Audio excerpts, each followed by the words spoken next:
ہمارے آقا و مولا حضور پر نور شافع یوم النشور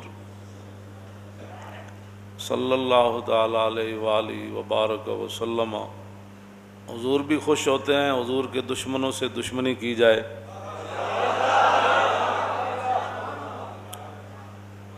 اور اللہ رب العالمین بھی یہی چاہتا ہے کہ رسول اللہ کے دشمنوں کے ساتھ دشمنی ہی نہ کی جائے بلکہ ان کی مرمت بھی کی جائے۔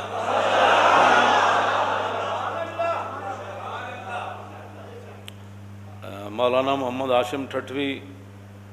سندھ کے، ان کی کتاب ہے السیف الجلی علی صاب بن نبی، کہ کھلی تلوار اس دے سر ہوتے جڑا حضور دے خلاف گل کرے، اور یہ ہے السیف المسلول۔ اس کا معنی جو ہے وہ السیف المسلول، ننگی تلوار، وہ کھلی تلوار، یہ ننگی تلوار۔ اور انہاں فرمایا السیف المسلول علی من سب الرسول، ننگی تلوار اس بندے دے سر ہوتے جڑا کائنات حضور دے خلاف گل کرے۔ یہ ہمارے وہ بزرگ ہیں جنہوں نے اتنی موٹی موٹی کتابیں لکھی حضور کی شان میں۔ رضا نے تو ختم سخن اس پہ کر دیا کہ خالق کا بندہ اور خلق کا آقا کہوں تجھے۔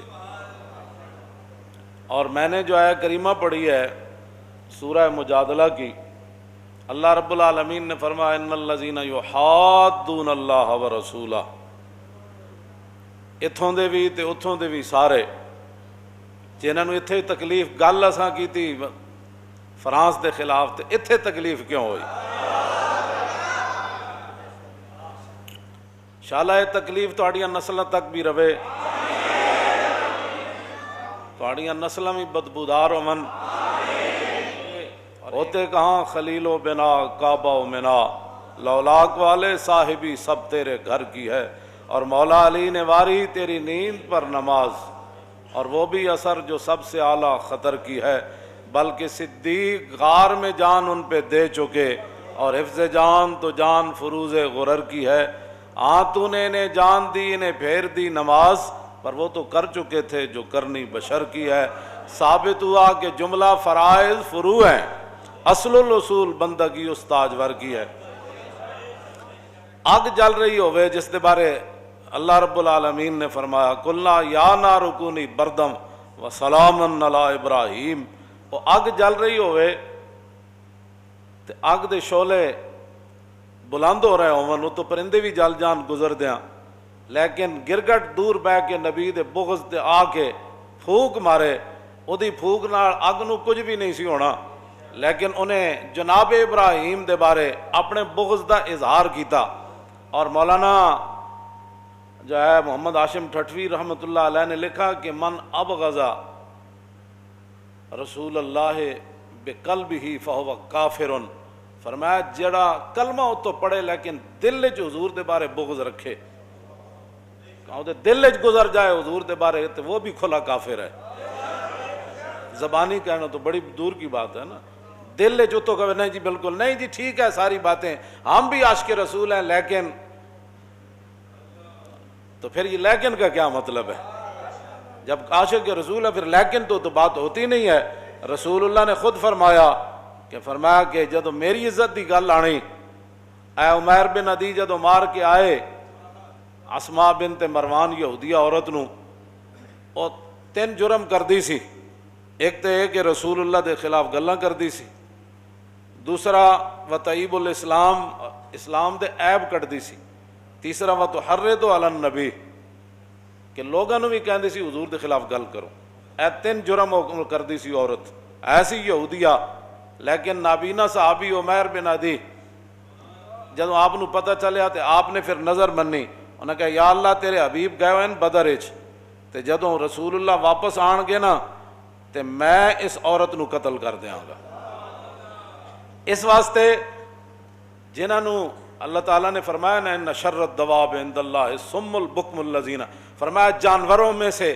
سب سے بدترین جانور وہ ہیں وہ کافر۔ ہاں یہ تو کہتے ہیں نا انسانیت کی بات کرو، میں نے کہا تھا یہ تو قرآن کہتا ہے، یہ سورہ انفال انہوں نے نصاب سے نکالی اس لیے تھی کہ اللہ رب العالمین نے فرمایا ان شر الدواب عند اللہ الصم البکم الذین لا یعقلون، فرمایا میرے حبیب سارے جانور کائنات تھے انہاں تو بدترین جانور ہووے کہ جڑا اللہ رسول دی گل سنے نہیں۔ ہاں ان شر الدواب الصم البکم، تے بہرے بھی ہیں تے نال گنگے بھی ہیں تے نال انہاں دے دماغ بھی گندن، انہاں دی سوچ ہی گندی ہو گئی۔ وَلَوْ عَلِمَ اللَّهُ فِيهِمْ خَيْرَ اللَّهُ أَسْمَعَهُمْ إِنَّكَ لَا تُسْمِعُ الْمَوْتَى ہے نا، اللہ نے قرآن میں فرمایا میرے حبیب تسی مردے نو نہیں سنا سکتے۔ بعض لوگوں نے یہ آیت چک کے تے انبیاء اور رسولاں دے بارے اور اولیاء دے بارے چک کے لے گئے کہ جی بندہ مر جائے تے تسی مردے نو نہیں سنا سکتے، مردے تو مراد ہے کافرن چلتے پھردے مردے جڑے۔ آگے اللہ نے کیا فرمایا، وہ اس آیت کو یہ پھر تب سمجھ آئے گی۔ اللہ نے فرمایا وَلَوْ عَلِمَ اللَّهُ فِيهِمْ خَيْرَ اللَّهُ أَسْمَعَهُمْ وَلَوْ أَسْمَعَهُمْ لَتَوَلَّوْا وَهُمْ مُعْرِضُونَ۔ اے گل ہے جڑی میں ہمیشہ کرنا کہ ساڑھے واسے چے گل نہیں ہے کہ کسی دے اندر پا دے یہ گل ناموس رسالت دی یا انہوں سمجھ آ جائے۔ فرمایا میرے حبیب جانوراں جو سب تو بھڑے جانور ہے کافرن، فرمایا اگر اللہ ان میں کوئی بہتری دیکھتا نا اپنی شان کے مطابق تو پھر اللہ آپ کی بات ان کو سنوا دیتا۔ وَلَوْ عَلِمَ اللَّهُ فِيهِمْ خَيْرَ اللَّهُ أَسْمَعَهُمْ، اگر اللہ ان میں کوئی بہتری جانتا تو پھر اللہ آپ کی بات ان کو سنوا دیتا۔ جو ساڑھی گل کسی نو کیویں سمجھ آ سکتی جی، جڑا ہووے رسول اللہ نال دشمنی رکھن والا تے ہووے یہود و نصارا دا ایجنٹ، انہاں دا بتے خور ہووے، انہوں ساڑھی گل کی سمجھ آنی کہ مولانا کون سی ناموس رسالت پر بات کر رہے ہیں، انہیں یہ بات سمجھ نہیں آ سکتی۔ اللہ نے فرمایا وَلَوْ عَلِمَ اللَّهُ فِيهِمْ خَيْرَ اللَّهُ أَسْمَعَهُمْ وَلَوْ أَسْمَعَهُمْ لَتَوَلَّوْا وَهُمْ مُعْرِضُونَ۔ میرے حبیب ان میں کوئی خیر تو ہے نہیں، اگر کوئی خیر ہوتی تو اللہ ان کو آپ کی بات سنوا دیتا، ان کے کانوں تک چلی جاتی، ان کے دماغ تک وہ بات چلی جاتی۔ وَلَوْ أَسْمَعَهُمْ لَتَوَلَّوْا وَهُمْ مُعْرِضُونَ۔ اللہ نے فرمایا جی آپ دی گل انہوں نے سنا بھی دیندہ تاں بھی انہاں نہیں سی مننا، بس گل ختم ہو گئی۔ نہیں تینوں سمجھ آتی تو پھر ساڑھے گاٹے کیوں لگدا، جے نہیں سمجھ آندی تو پھر تانوں وہ تو سمجھ آ گئی، یہود و نصارہ دیاں گلاں تانوں سمجھ آ جاندیاں، گستاخان رسول دیاں آ جاندیاں، گستاخان صحابہ دیاں آ جاندیاں، اور ختم نبوت منکرین دیاں گلاں تانوں سمجھ آندیاں، انہاں نال تسی کھڑ کے فوٹو بھی چھکاندے ہو اتھے تو تانوں سب کچھ سمجھ آ جاندہ۔ تے اللہ فرمایا میرے حبیب جی تے سن بھی لیندے تاں نہ نہیں سی مننا، منوانا ساڑا کام کوئی نہیں، منوانا ساڑا کام کوئی نہیں، سمجھ آ جائے تے مغلاں دے کتے نو بھی آ جائے، جے نہ آ جائے تے کلمہ پڑھ کے بھی نہ آوے اور اس ملک بھی نہ آوے جڑا ملک بڑے ہی حضور دے نہ ہوتے ہو۔